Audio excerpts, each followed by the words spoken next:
Your amendment. Other half. Good afternoon. This is the House Appropriations Committee. It's Tuesday, March 17th, 2026. It's just after 1 o'clock, and we are first, before we hear the miscellaneous tax bill, going to vote on the amendment we have received to H 410, which was related to some reports related to recidivism and other criminology measures. And then we will vote on the bill as amended by us. So maybe Chris, somebody besides me should talk about it. So why don't you talk about this amendment, please? Chris Root, joint fiscal. This will be very quick.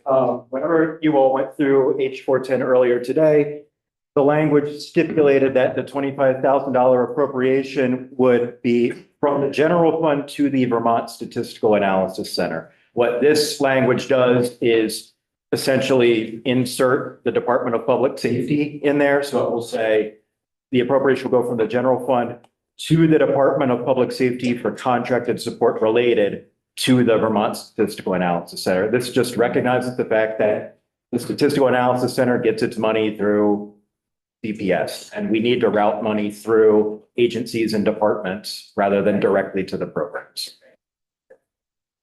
Anybody have any questions about that? Is there a motion to support the House Appropriations Amendment Draft 1.2? So move. John? Second it. Dave?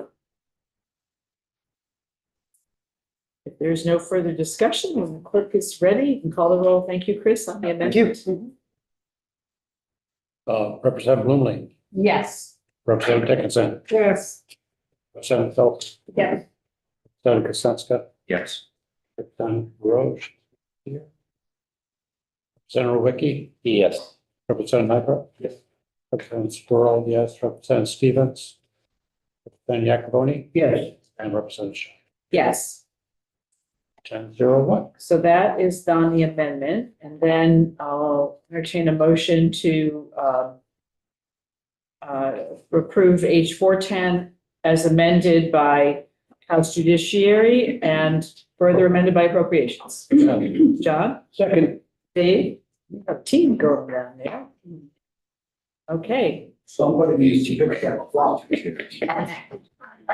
that's why I texted you. So we're in the middle of voting, Wayne. So We're in the middle of voting. We could keep the amendment open and have them vote on the amendment since he's here. So this is H 410, which was the recidivism and criminology measures. And the amendment simply says that it's going to the Department of Public Service, who will then send it to the whatever. Are you ready for me? If the clerk is ready on the amendment. Representative Roche, Yes. Okay. So we're now 11-0. And we have an amendment and a motion and a second to vote on the bill as amended. So we haven't voted yet. So if everybody's all set, then we'll have, let's call the roll. Representative Bloomley, Yes. Representative Dickinson, Yes. Representative Phelps, Yes. Representative Kasenska, Yes. Representative Roche. Yes. Representative Wiki, Yes. Representative Nyberg. yes. Squirrel, yes. Representative Stevens. Yes. Representative Yakavoni Yes.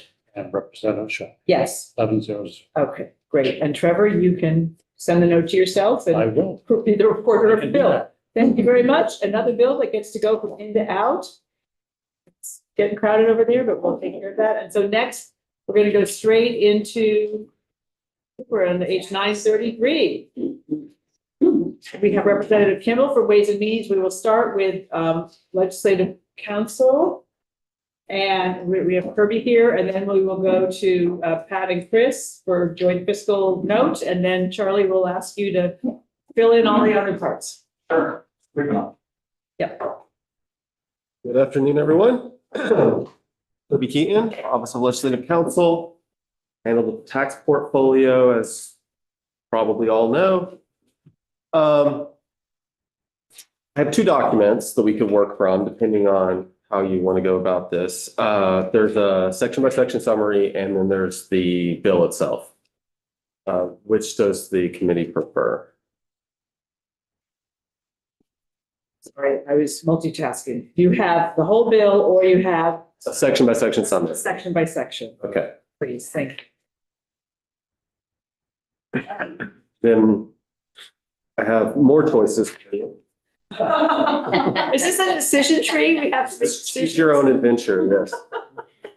Do we have this on our website? Yeah, I would love a copy of this one, please. We can briefly go through everything, or I can hit the revenue stuff. I think, I think it would be good to talk about the whole thing at this point. We need to understand what, we'll end up doing this if we don't do it, so let's do it. So it's posted, okay, so go, and then Autumn's gonna make some copies for those of us who need copies, otherwise. Go for it, Kirby. Okay, apologies, I don't know if you're all aware, but with the Windows update, all of Los Council has had technical issues Oh. until we get I new don't think Windows. computers. Okay, so yeah, this is, Oh, really? Cool. Those dishes. If you're able to make it a little bit bigger, that might be good too. I may be pushing it here. I see the little thing in the lower left-hand, lower right-hand corner. tricky right now.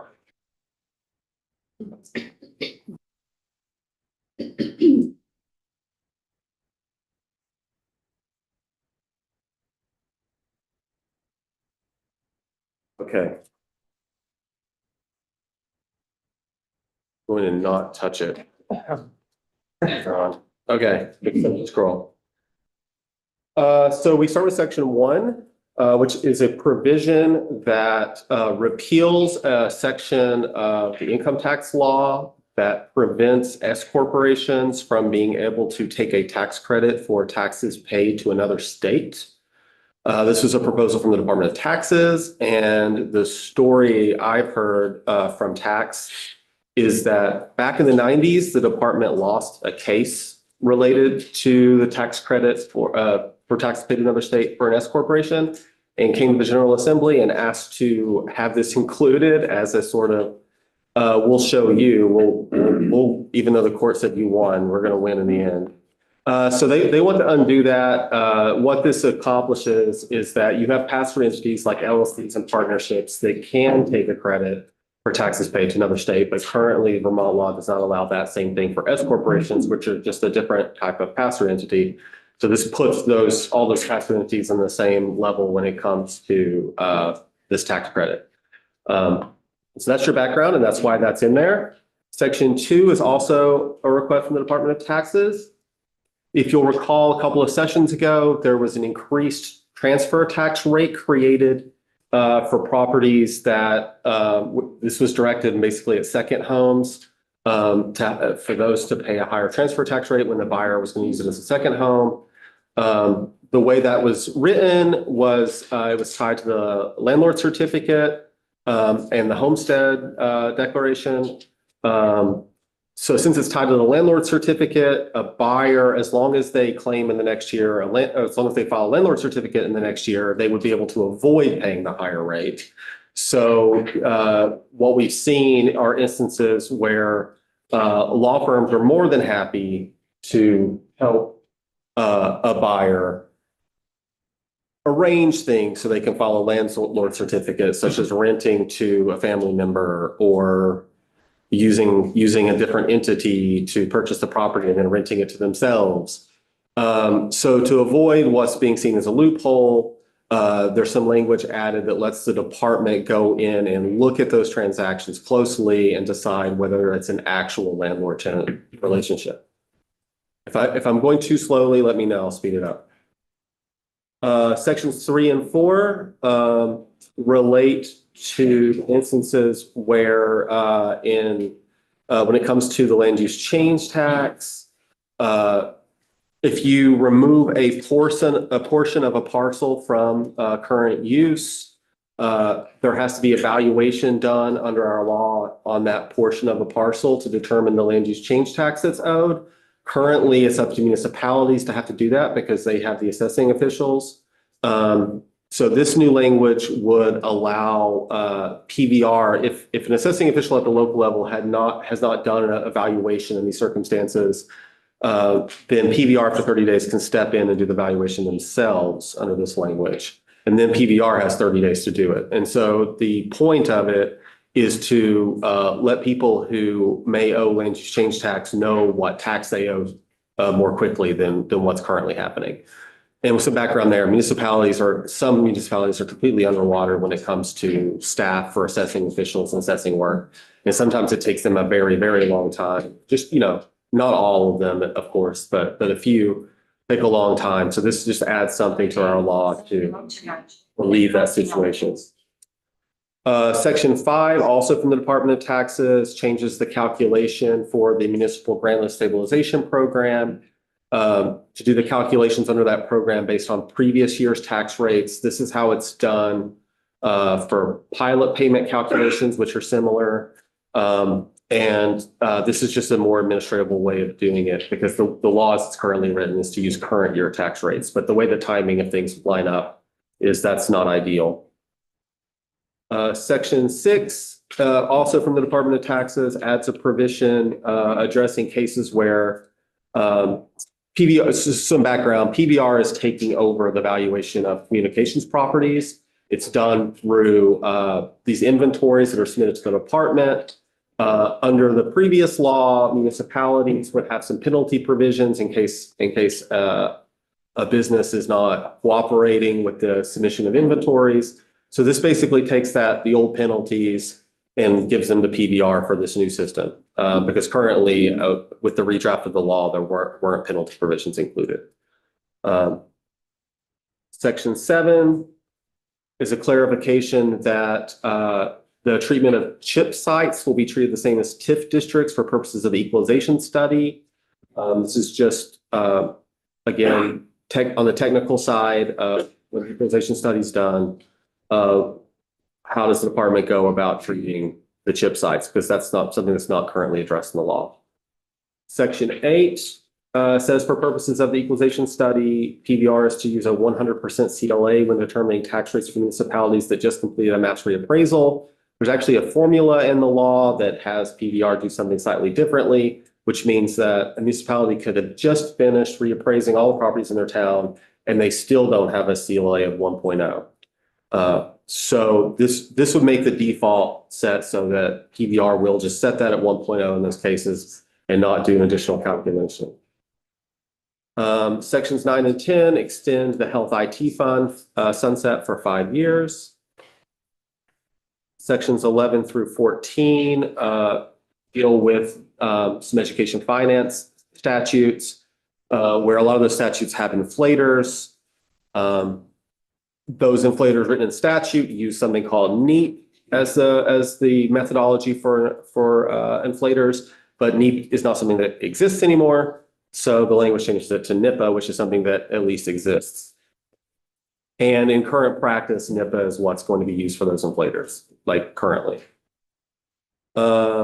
Section 15 allows the property tax credit to be calculated using 100% of the property tax liability of the party to a separation or divorce who is living in the homestead, even if the other party is still an owner.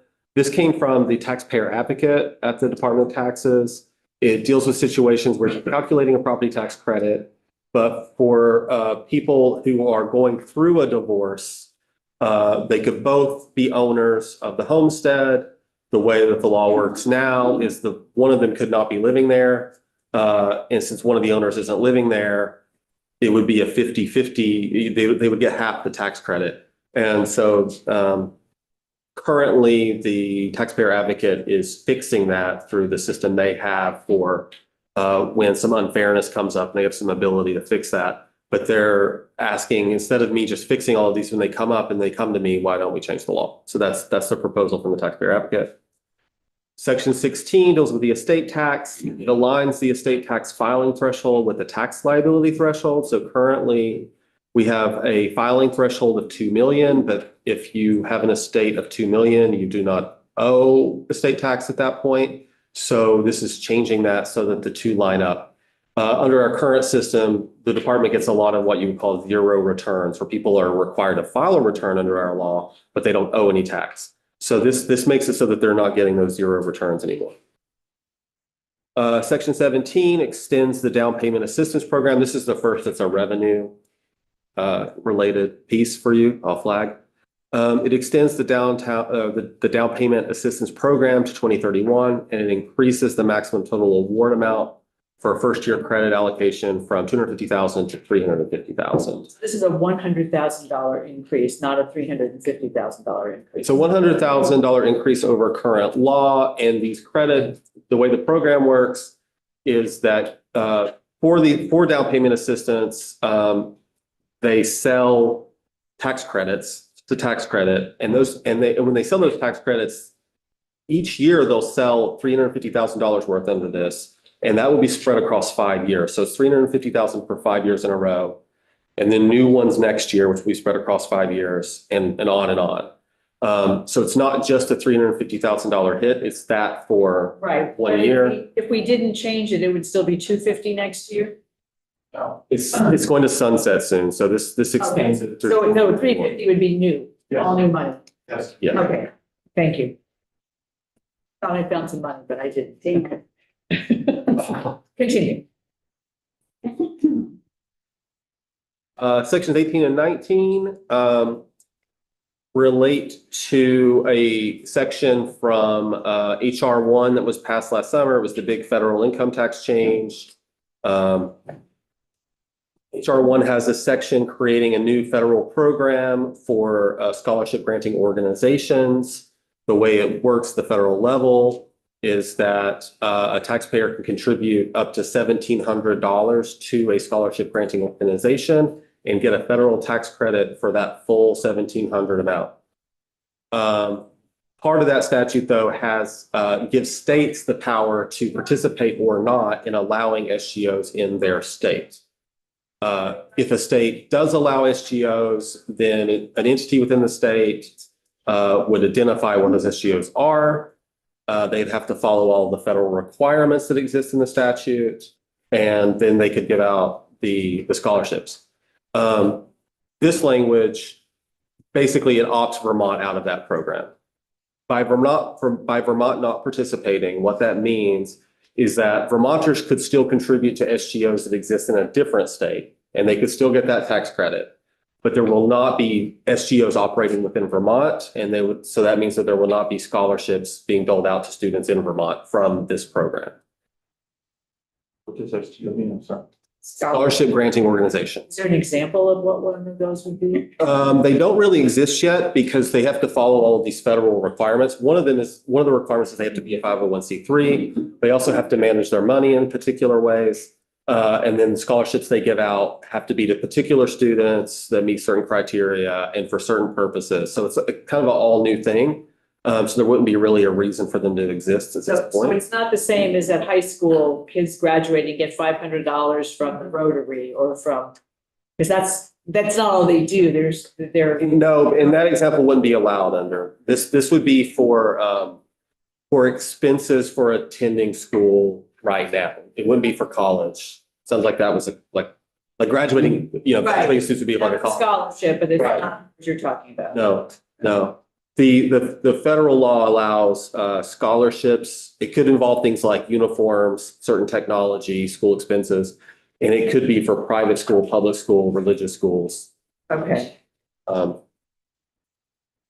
Okay. it's a K through 12 type thing. Okay. Section 20 amends the definition of parcel in the grant list statute. This change is about mapping, and the language is written in a way so that the state can do mapping better based on parcels, but also it's written in a way to leave property tax and property valuation alone. So it's a technical mapping related change to the definition of parcel. Could you shut the door, please? You can't hear in here when the door's open. Sorry, so it's not changing the, It's not really a substantive change. It's a technical change to do some data collection related to mapping. And this whole thing comes into play when there's the same owner of two contiguous parcels. So for mapping purposes, they would be treated as separate parcels. For property taxes, they would continue to be treated as the same parcel. So, yeah. Sections 21 through 23 relate to the fee setting authority for the Department of Fish and Wildlife. So the language here would basically freeze how Fish and Wildlife does its fees for access to buildings and lands, things like that it owns. Their rules related to this would be repealed starting next year. The statute would be altered in a way that starting next year, the commissioner would come back and propose fees for access to fish and wildlife lands and properties, and the legislature would set those fees and put them into statute. I figured you'd have a question. Does not impact or address license fees, any of the hunting and fishing license fees themselves. This does not. This is about access to land. There is some language in there on licenses. Unfortunately, Mike O'Grady drafted that part, and he would be the best source for detailed info about that. Some elsewhere in here, something on licenses. Randall, do you want to introduce yourself and why don't you just come sit up here? Because it's fun. Oh, and thank you for the dessert. I was hoping to have. That's a little place. The backstory is that, Introduce yourself. oh, sorry, for the record, Representative Charlie Kimball from Woodstock, member of the Ways and Means Committee. The quick backstory is that the Department of Fish and Wildlife was going to institute a license fee to access wildlife management areas. $20, right? Met with a lot of opposition. So called into question some of the delegated fee setting authority that the legislature has delegated that authority to the Department of Fish and Wildlife, especially for the Green Mountain Conservation Camps. That was the intent, and some of the tuition rates and that kind of stuff. And there are current license agreements with utilities and other research facilities and that kind of thing for the use of long-term obligations. So what this clarification in the bill to be able to say, we need you to come back to us with a greater schedule of what your license fees are. We don't want to delegate that authority anymore. We want you to come to us and say, except for the Green Mountain Conservation Camps and also the long-term leases on property. Otherwise, we need to see what those fees are instead of having a fee like that $20 fee just pop up. I'm not so concerned about that one. I was worried about all the other fees. They said they're still live until July 1st, 2027. We're requesting them to come back to us in January 15th of 2027 with recommendations for what those fees are. We haven't had any fee bill for a while. We haven't had a fee bill for 10 years. Yeah. So to get at your question, this is about fees relating to access to lands and property, not those fees. So those fees are in other places in the law. Okay. Sections 24 through 48 are all conforming changes relating to moving the grand list date from April 1 to January 1. So currently, all of the assessing officials put together their grand list, submit it to the state, and April 1 becomes the grand list date, which is the snapshot for property valuation across the state. This is being moved to January 1, which allows more room in the entire timeline to do appeals and to do other administrative functions. And the idea is to make things run more smoothly with that extra time. Section 49 was a request from the Department of Taxes to remove some statutory language that empowered the director of PBR to supervise the collection of delinquent taxes by municipalities. The PBR director is not doing that now. They don't see that as their role. They see this as this language and statute as a vestige of when PBR was its own department and did more functions than it currently does. So they're asking to have that removed, and Ways and Means agreed.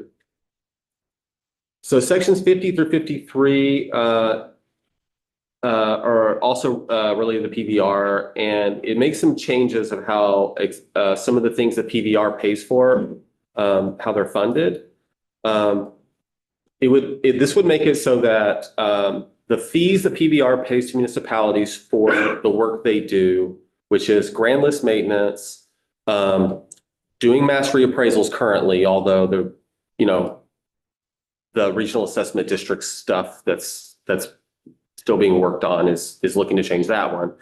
And the help with the equalization study, all of those payments plus the expenses the PBR has for helping pay for lister education or assessing official education, all of those things would be paid out of the pilot special fund, this language.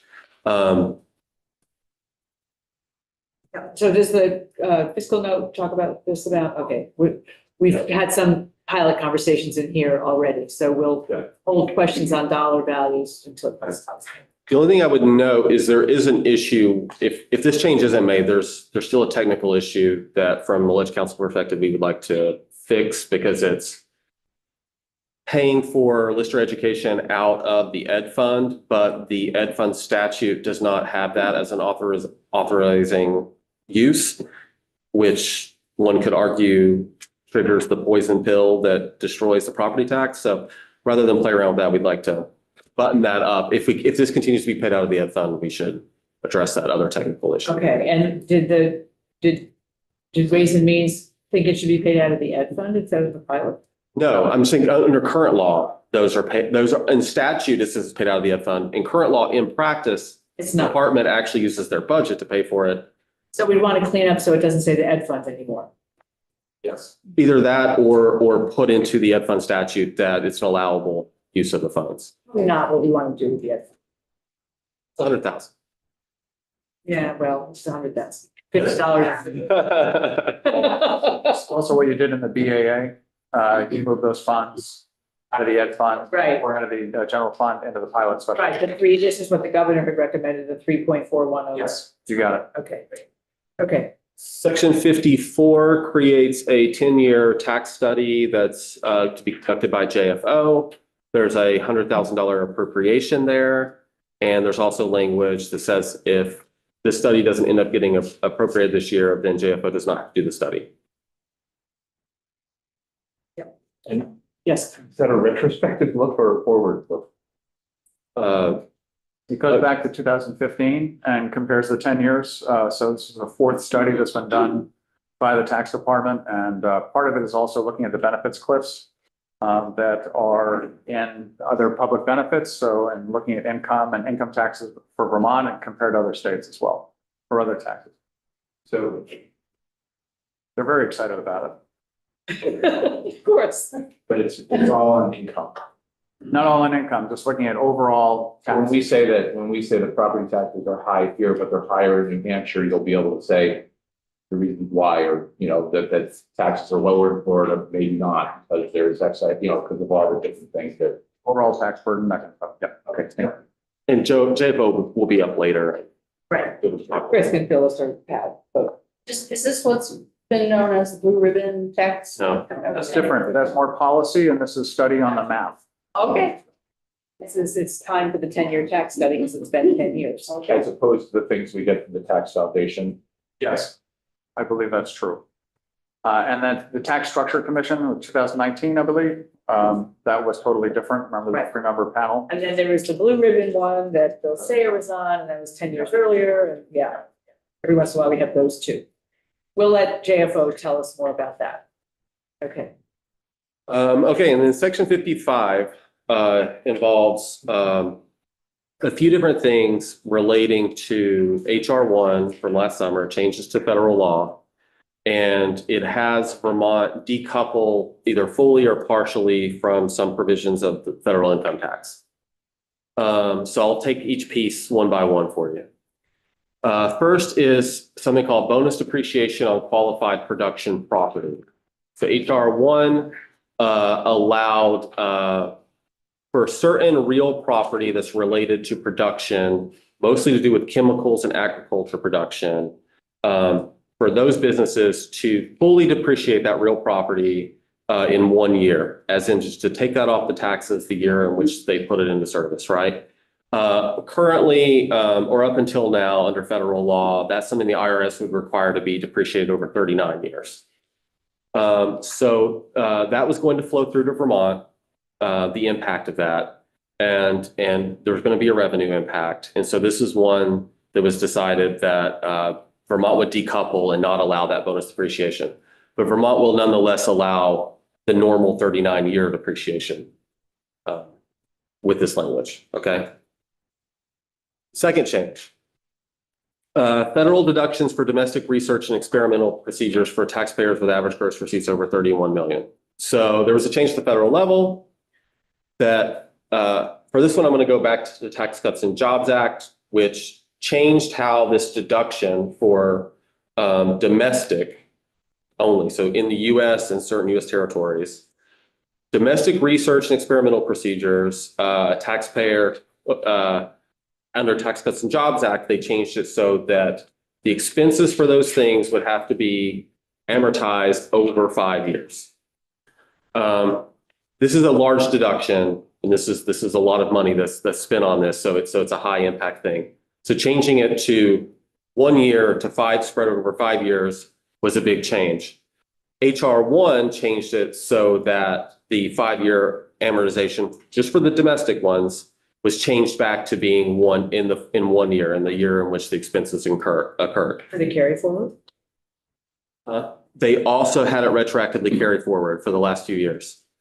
And that carry forward means that as far as the revenue hit that flows through to Vermont was going to be the largest right away because of the carry forward. It's more than 1 year's worth of those expenses. So what Ways and Means ended up doing was using a definition of small business under federal law, which is businesses that have an average gross receipts across the previous 3 years of 31 million or less. Those businesses could still do this. They could expense this deduction in 1 year, same as the federal treatment is now under HR 1. But for any business that's larger than that, they would get the pre-HR 1 treatment of amortizing it over 5 years. And that was a way to soften the revenue hit to Vermont and find a middle ground as far as, rather than taking it completely away from the taxpayers. Which we will see in detail on the Yes. fiscal report. Lynn? Yeah, can you go back and when you talk, I found the bonus depreciation deduction language. Yes. Where is this new language that the second piece, the $31 million deduction or whatever? I can't see anything that. Do you want me to switch over to the bill language for this? So at least I know where the language is for that. Or just piece. tell you. Yeah, so section 55, but we're in section. We're in 55.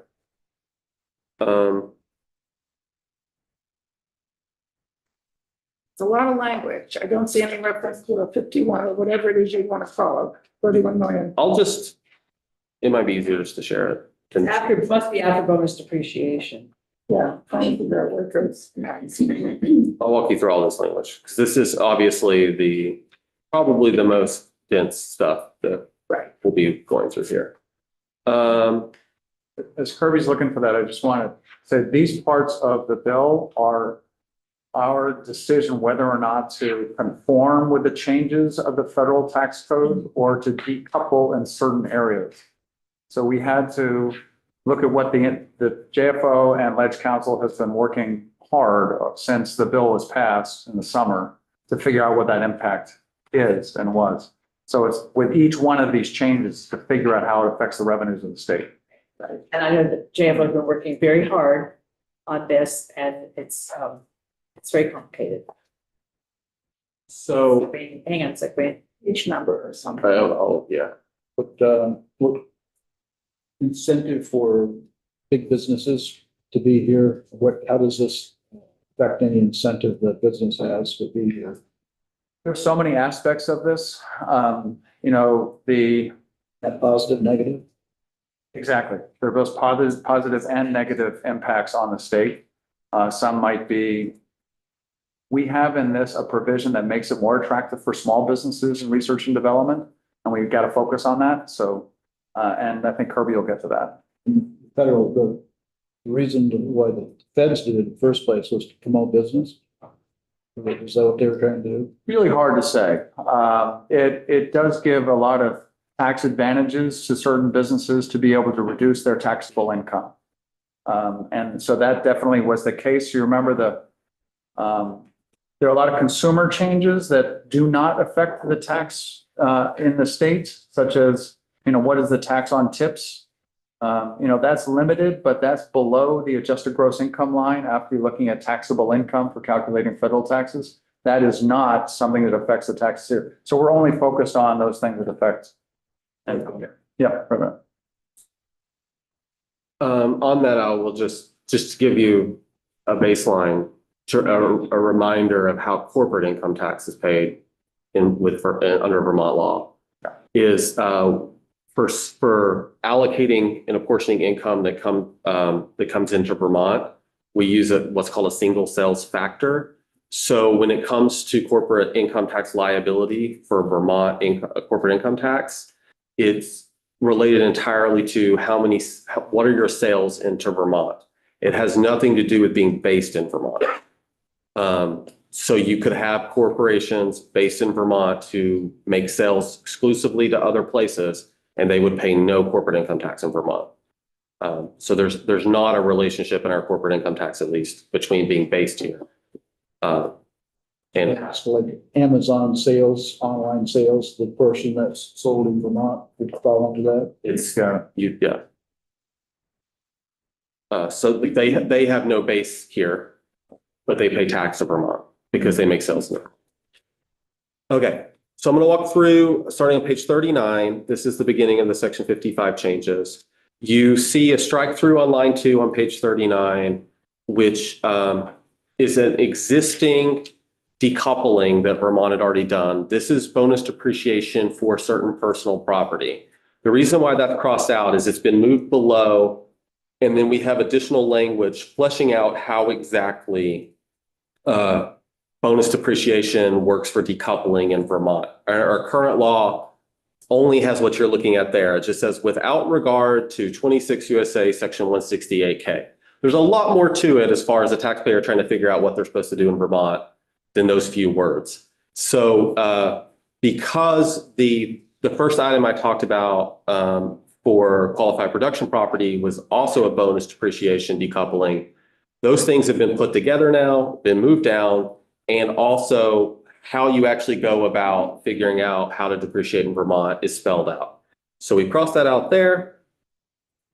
On line 17, we have both the bonus depreciation for business personal property and also bonus depreciation for qualified production property.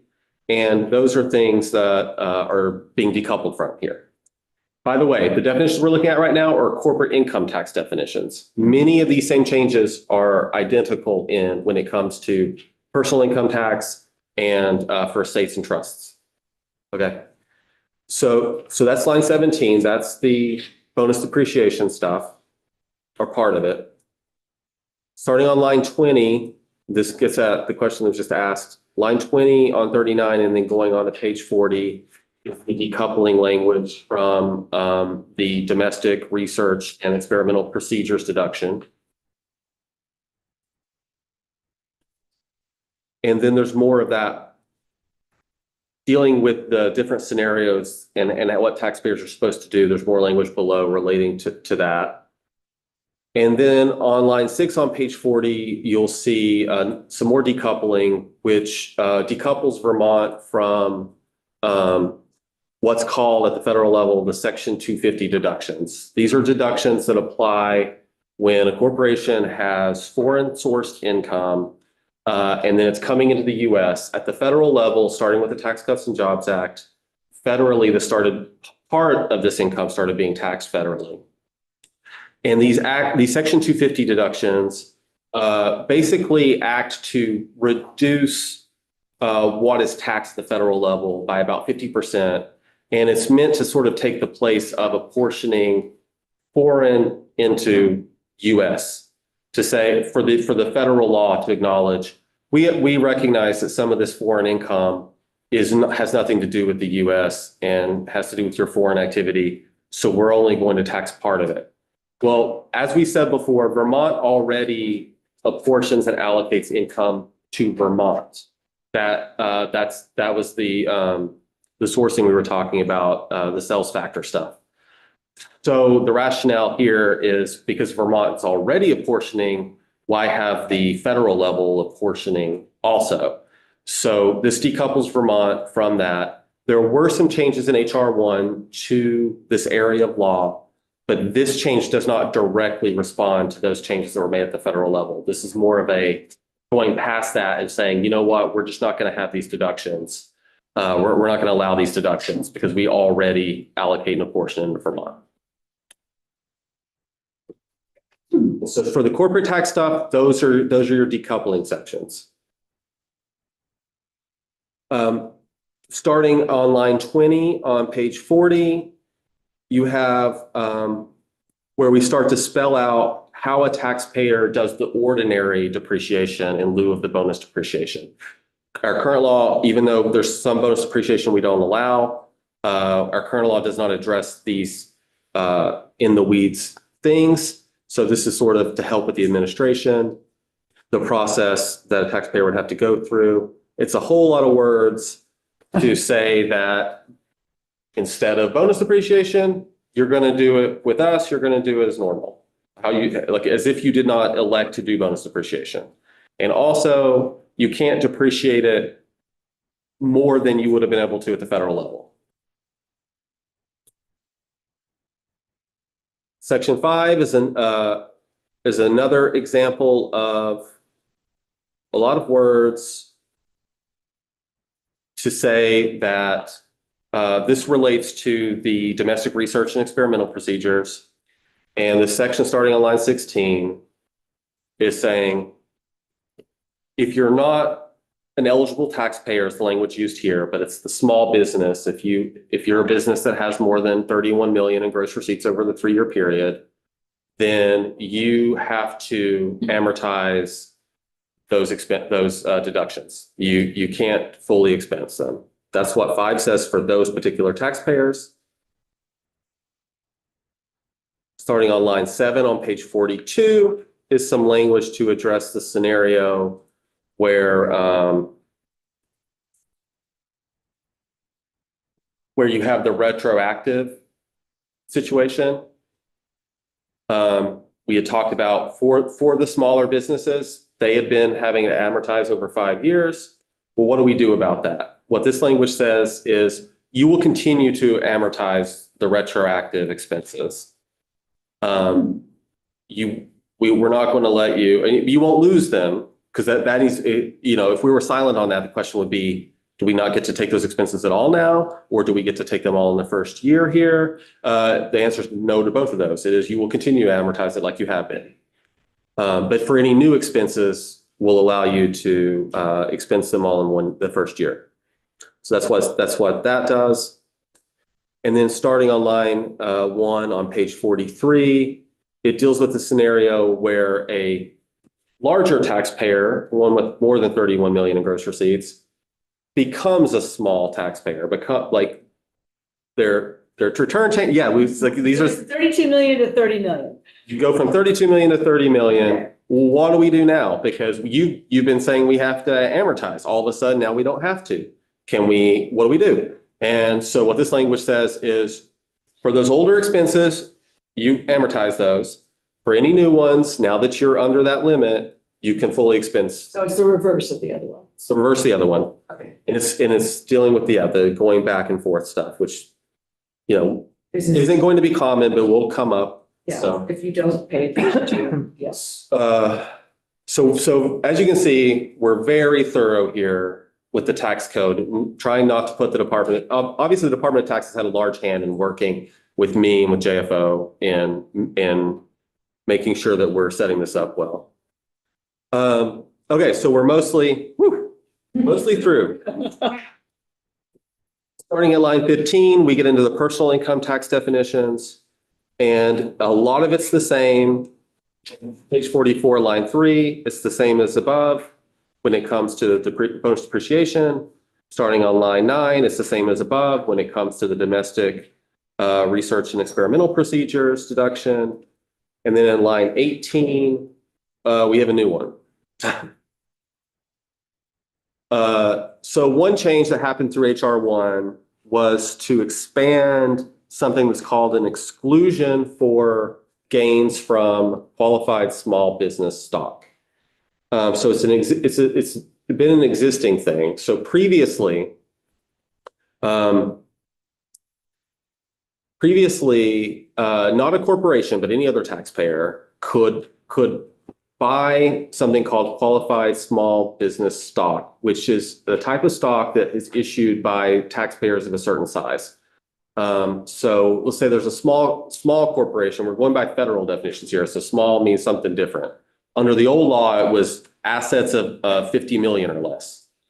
So as long as the corporation had assets of 50 million or less, they could issue qualified small business stock. If an individual were to buy that stock and hold it for at least 5 years, when they do receive a gain from that stock, it would be fully excluded federally. And all this stuff is passing through to Vermont. It's an area of the tax code that really deals with investors and startups. Oftentimes, when the stock is issued, it has a very low price. Oftentimes, the exchange is actually, the investor is, I'll give you property, I'll give you things to help, or I'll help you with your initial payroll, and then you just give me a whole bunch of this stock.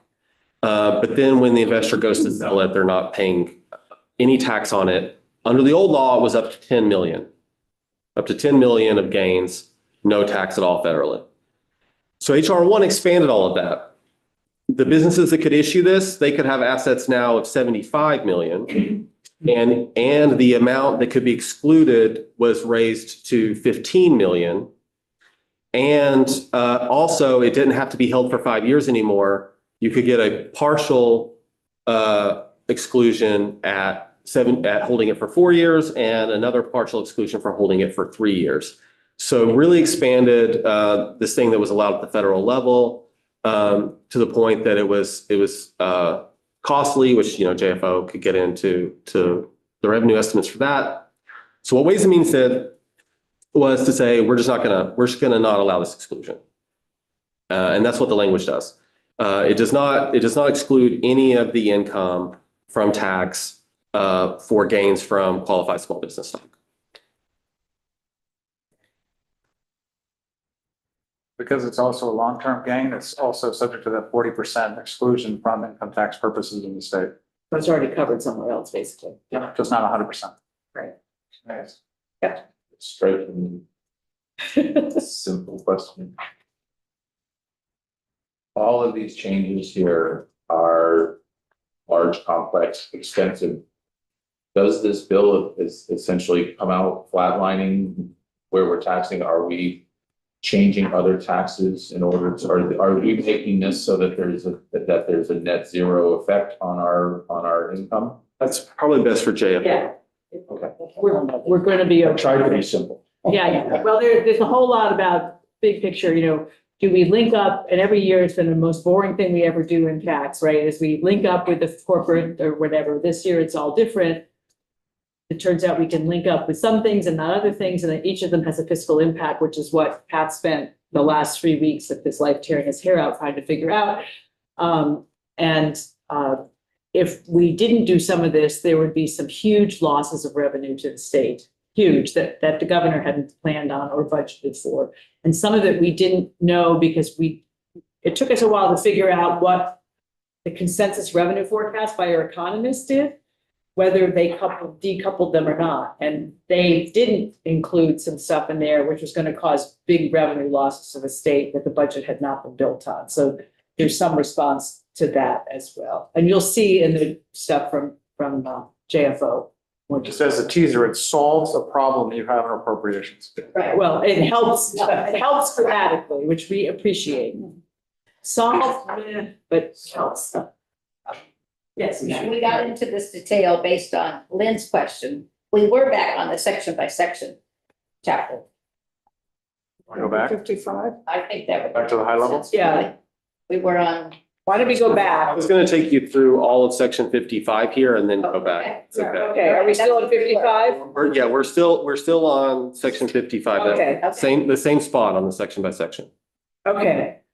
So remind us now that we've. Because I tried to make those summaries where a person can actually sit down and read them. So it's a 5-page summary. As you can see, if I wanted, If you go through the whole bit. we could do 20 pages on this section. So, I know. So we appreciate this one. So what page are we on now? Now I've lost track. Are we on 46? of the bill, we are on page 45. Oh. And we're at line 5 on page 45. Yes. Exclusion. Which is some clarifying language that says when it comes to the qualified small business stock, we're not going to allow the partial exclusion for capital gains that Representative Kimball was referencing. The policy decision here is if we're saying we're not going to allow qualified small business stock to be excluded, then we're not going to allow our exclusion either. So that there is some clarifying language on that. Okay. Next change is, actually, I think we might be virtually done because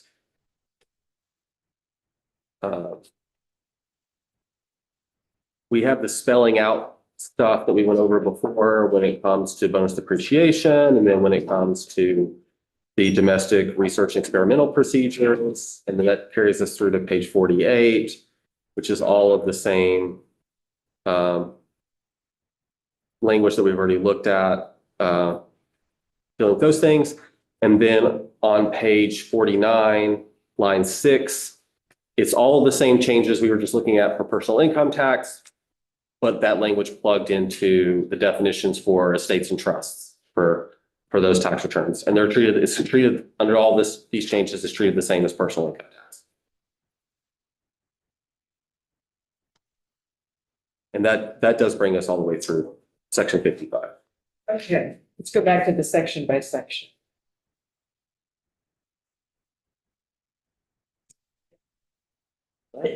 Bless you. What's left? Okay. So sections 56 and 57 is to add some clarifying language now that Vermont over time has decoupled more and more as more and more federal tax changes happen and the state responds. For corporate income tax, there were a lot of changes in the last few years, and the single sales factor change happened in the last few years. And with that, how income would be apportioned to Vermont was redone. So when it comes to corporate income tax, we have, and I'm telling you this as so that when we talk about this change, you'll have something to compare it to.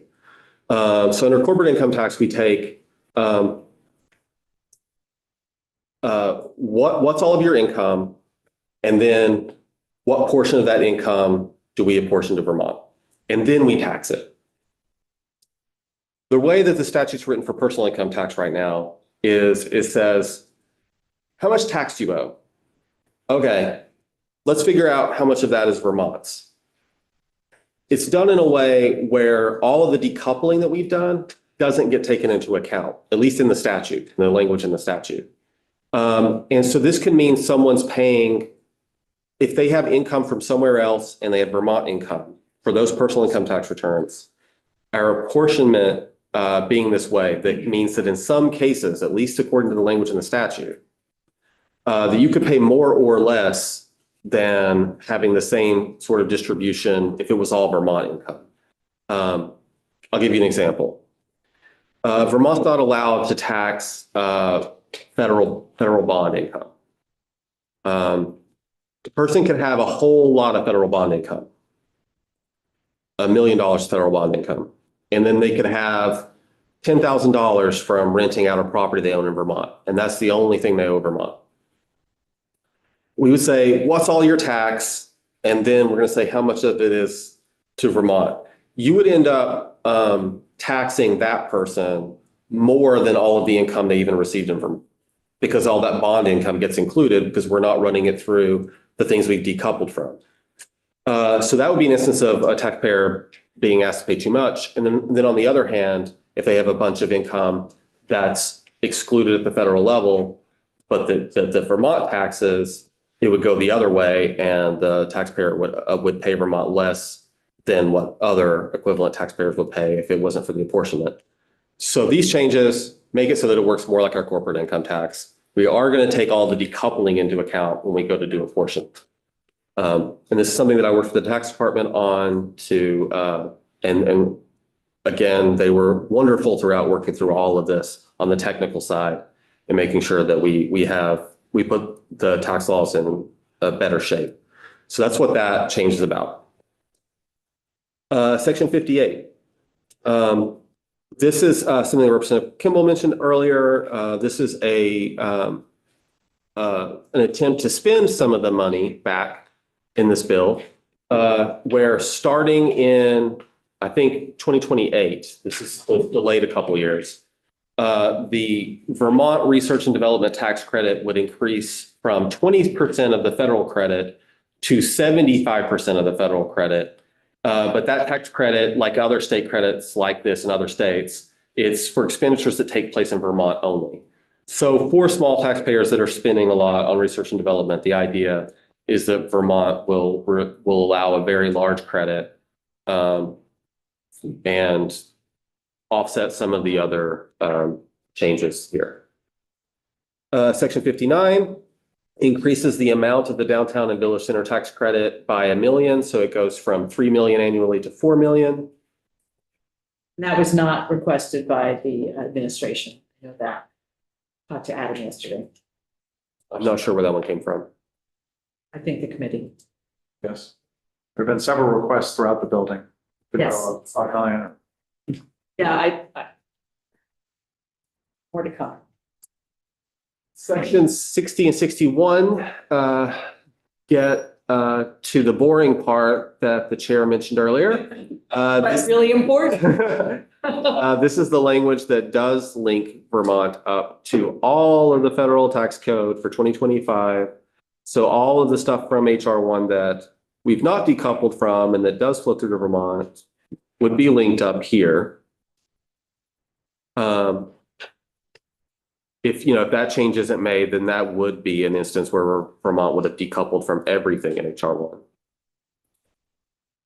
1. Because it was passed in 2025, became effective in 2025.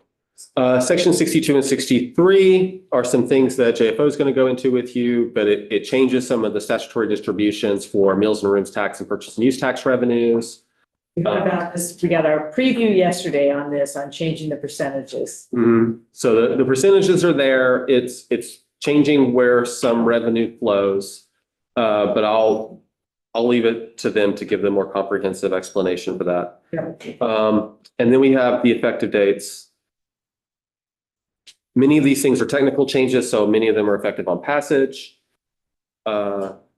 A lot of the decoupling stuff is retroactive to 2025. That means there'll be no gap in tax treatment where we're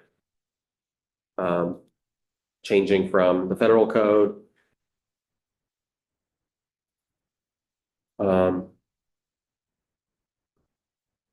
And yeah. I actually think my summary needs to be updated for this last one. I think we changed that to 2027. Yeah, so disregard. That last one is 2027, not 2026. Not 2026. Yeah. And that's it for your walkthrough. Okay, thank you. Don't go away. We'll get Pat and Chris or whoever's coming up, both of you. Those chairs, you can stay up there. We can pull a third chair up.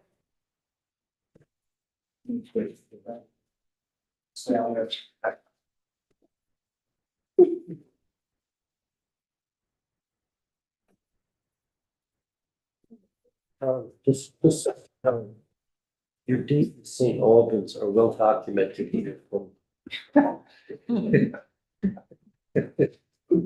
good afternoon, everybody. Chris Roop and Pat Titterton from the Joint Fiscal Office. Hopefully you all are still with us because I'm dragging at this point of the day, but There's food right there. well, we put a very robust fiscal note together on this bill. A lot of it is sort of a repeat of the section by section summary that Kirby just walked you through. Because we aim to give you sort of a plain English summary of what all these things do. But we only really elaborate on the things that have fiscal impact later on because so many of these things are technical. Some of this you've already heard once or twice now. We'll go through it one more time and answer any other questions you have. But this table on page 1 really just summarizes everything in one picture. And when you factor in the changes to the revenue policies that are in various portions of the bill, you factor in the one-time appropriation for our decennial tax study and the meals and rooms and purchase and use allocation changes between the 3 major funds that are at the bottom there. Everything sort of nets out to be the impact of the 3 major funds that you see at the very bottom. So you'll see that across FY26 and FY27, the net impact is negative 610,000. My colleague Emily walked you through this at the end of the day yesterday. Walked us on more on page 9. I feel like this page is kind of like for Ways and Means. Yeah, and this is, And the other page is for us. yeah, this sort of shows you what the entire bill costs. Right. So you'll see that, it's pretty close to a net 0 for the ed fund, and the T fund gets a little bit more money as a result of that purchase. So I am not going to go through this summary line by line. Can you go to this? I'm going to go right there. Yeah. That'd be great. Page So I 9. put little breadcrumbs here to show where there's see description. That means, oh, there's probably a description problem. So that'll be down at the next section. And which is on page 6. All right. I'm going to skip over section 1, which Kirby mentioned, not expected to have an impact. Section 2 closes that loophole around the property transfer tax. Really hard to quantify the impact of closing a potential loophole, but it's an unknown likely positive on the revenue front. And that has to do with the loophole being that you could have a situation where somebody buys a second home and essentially rents it to themselves or to a relative to avoid the higher property transfer tax. So this would close that.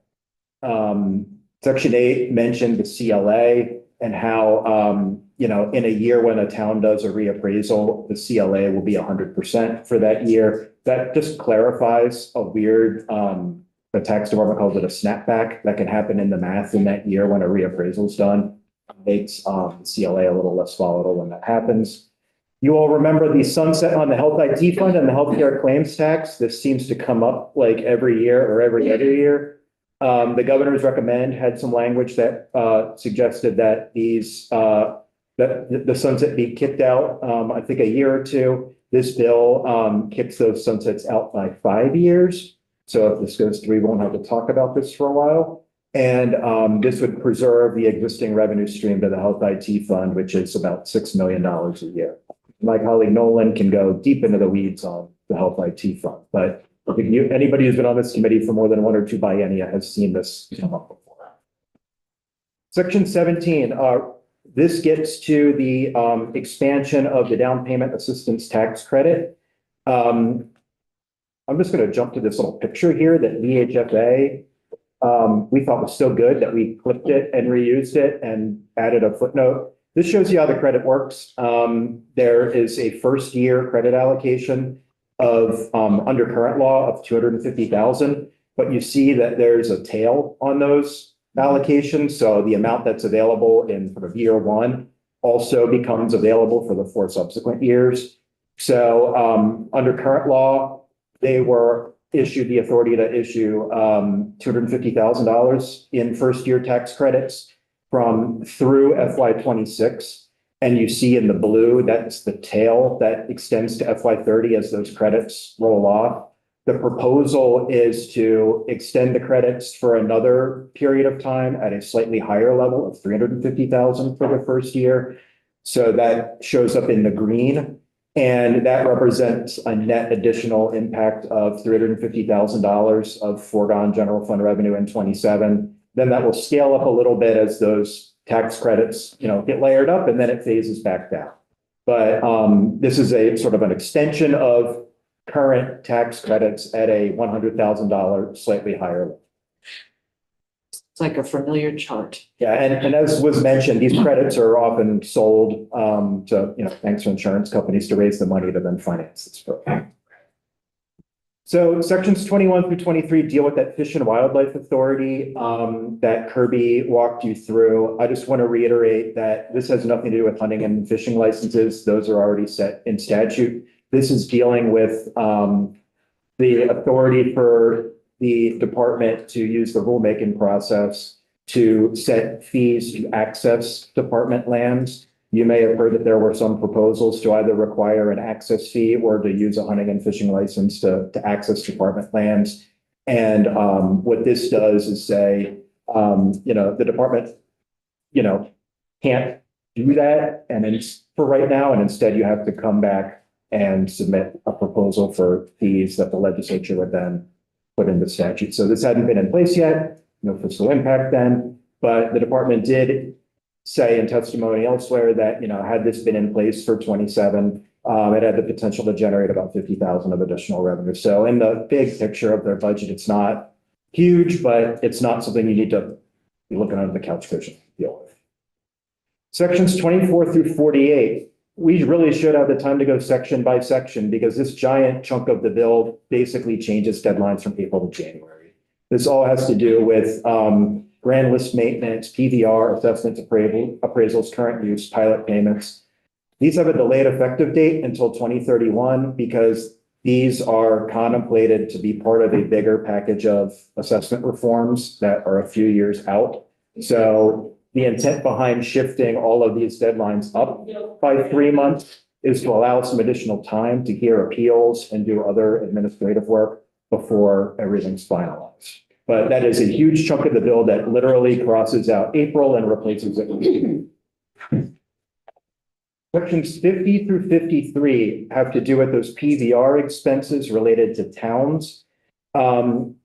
These sections of language showed up in the GovRec language for FY27, and all of these sections of language allow the costs for grand list litigation and the per parcel payments and things like that to be paid out of the pilot fund. So a lot of this was cleanup language by removing references to the edge fund. Current practice had been to pay these expenses out of the general fund anyway. But you all remember in FY26 BAA, you shifted this $3.41 million worth of costs of the tax department over to the pilot fund. And at that time, you just broadly not withstood any provision to the contrary.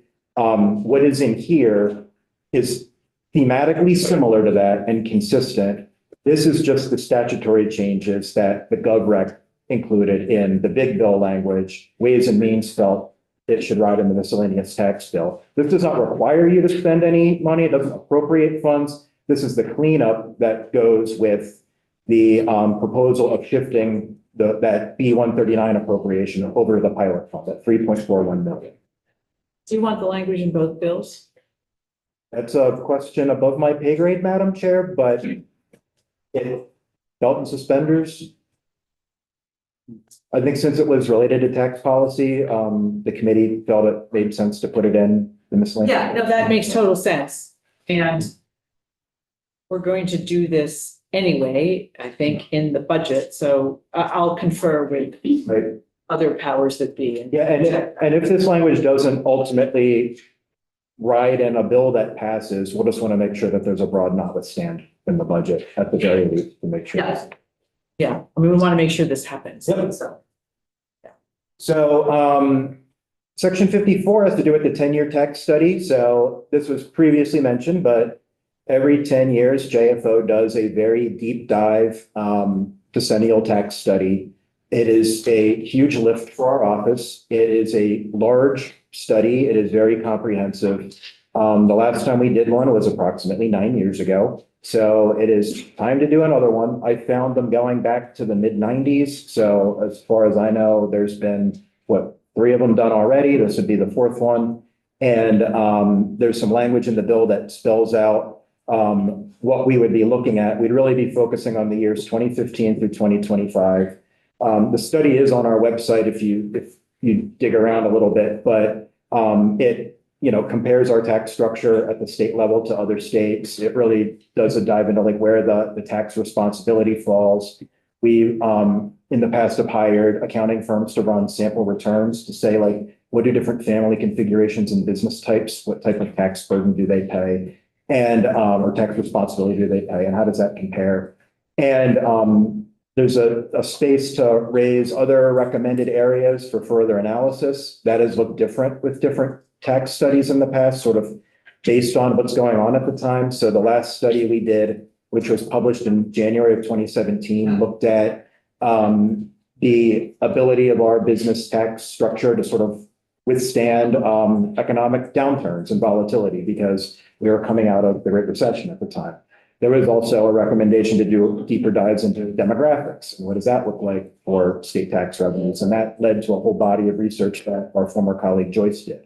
So different issues have come up at different times. The issue that Ways and Means would like us to take a look at this time would be see how some of our tax credits interface with benefits eligibility for certain programs and see whether or not cliffs exist. Doing a deep dive on the entire benefits cliff universe is such a large scope that it could be its own body of work. But we would like to take a look at, based on a lot of the input we've received from Ways and Means, take a look at how our current tax code interfaces with the eligibility criteria for significant benefit programs and see if we're creating any gaps or any cliffs or if there's ways that things can be changed around to try to avoid that.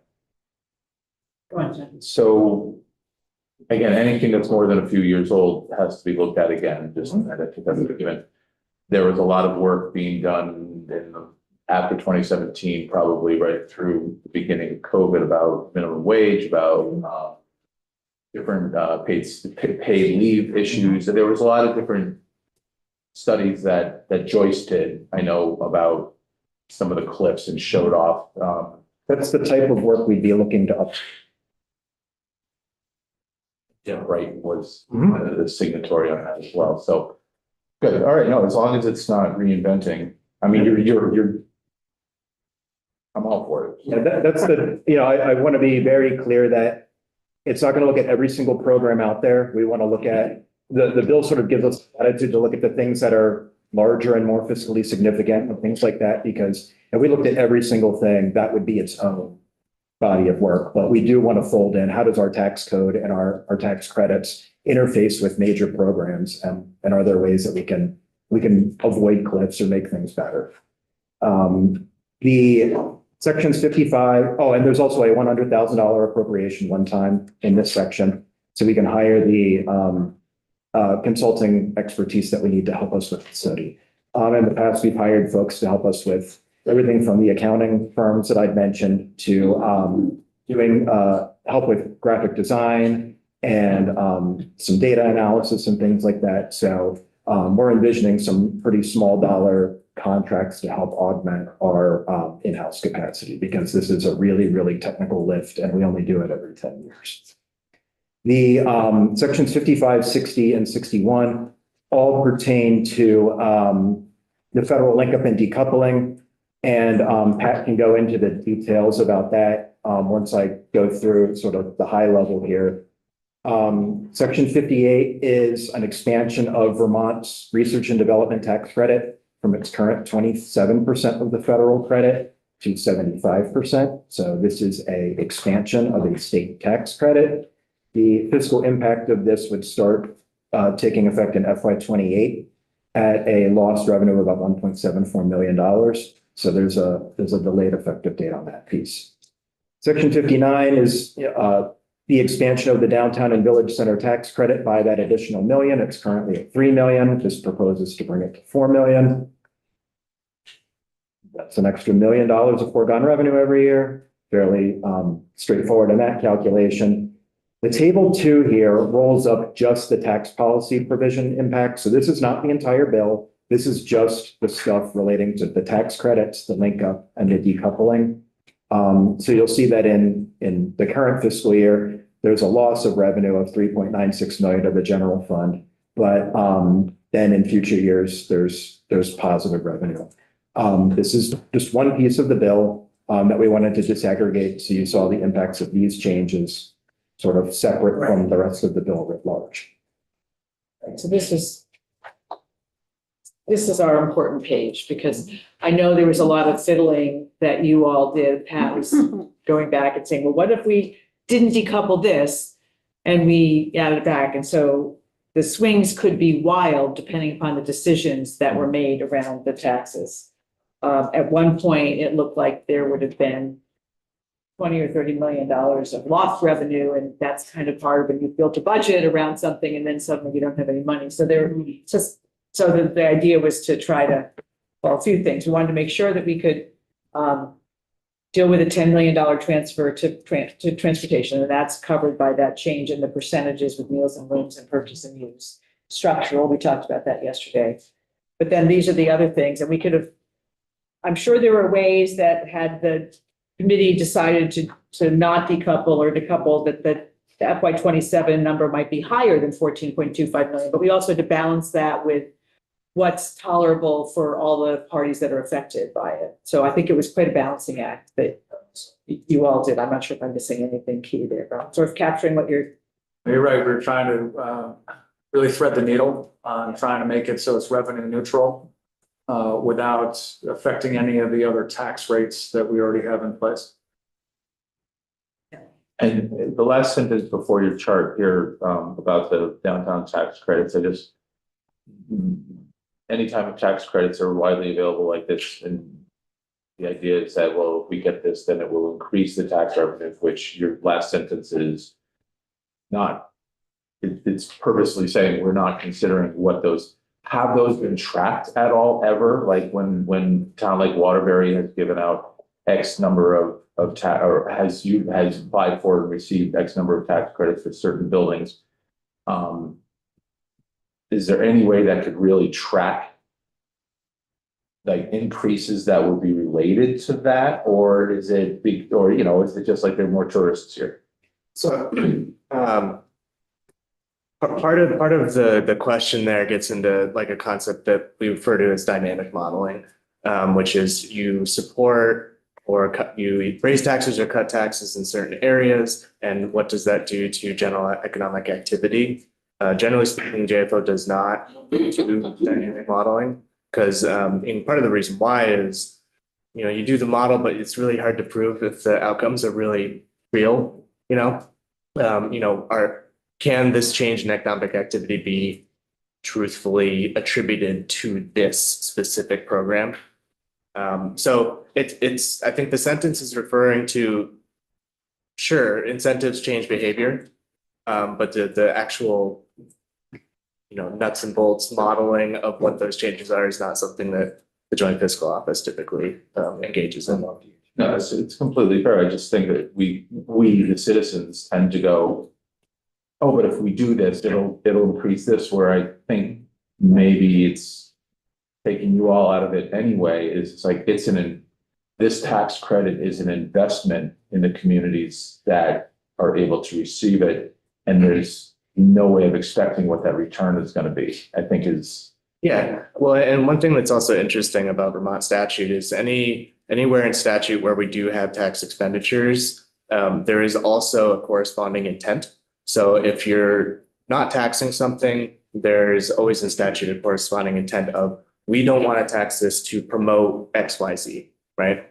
So there's intent in there, but not actually quantified in that sense. I would say what the Department of Housing and Community Development does is it shows how much this leverages other sources of funds to make those other improvements into a building that's an historic building, or leveraging those. I haven't seen anything, and maybe the department has it, but I just can't recall it, as to what that means for actual grant list growth in terms of tax revenue. Because oftentimes it might be a nonprofit, maybe it's exempted from that type of, might be exempted from property taxes by the rest of the taxpayer, so I don't know. But that should be data that's gettable.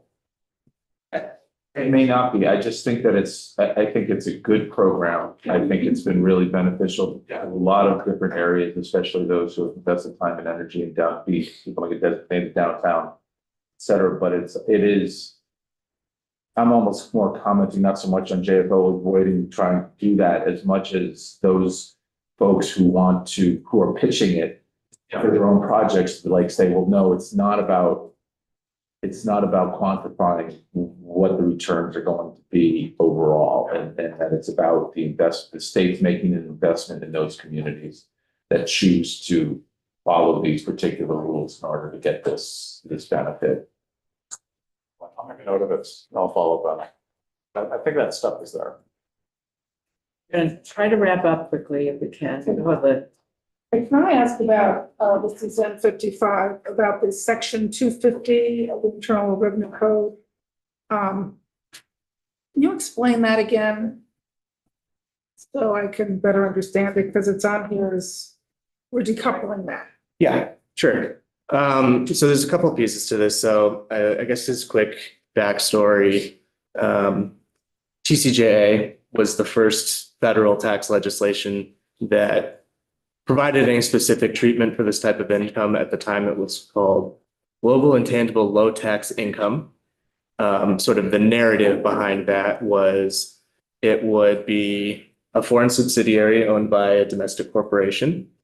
And again, the narrative anyway, this is not always necessarily the case, but the narrative for that would be your situations where you have a foreign subsidiary where you maybe transfer all your intellectual property to, and then you'd be charging rents or royalties or licensing to the parent company for access to that intellectual property. Sort of, again, the narrative is shifting some of those domestic profits to a foreign subsidiary. So that was what a lot of corporations did. They set up an office in the Netherlands or Ireland or something. They moved the cash and assets out to the I subsidiary. feel like we're getting way off track Well, on I'm this. just trying to ask because it's a sizable change here in the 27 and 28 fiscal year. And I wasn't sure if this is foreign income that comes in here for someone or if it was part of that. Yeah, so maybe I Asset can talk about it a return. little more high level then. Yeah. So there's kind of two pieces. There's sales by a domestic corporation Overseas. internationally. Yeah. And then there's this foreign, the controlled foreign corporation, which is the subsidiary in this case, which is also engaged in activity internationally, right? So federal government does provide some deductions for this type of income. In HR1, they actually increased the deductions while at the same time redefining the base, basically broadening the base. So by broadening the base, will increase your deduction.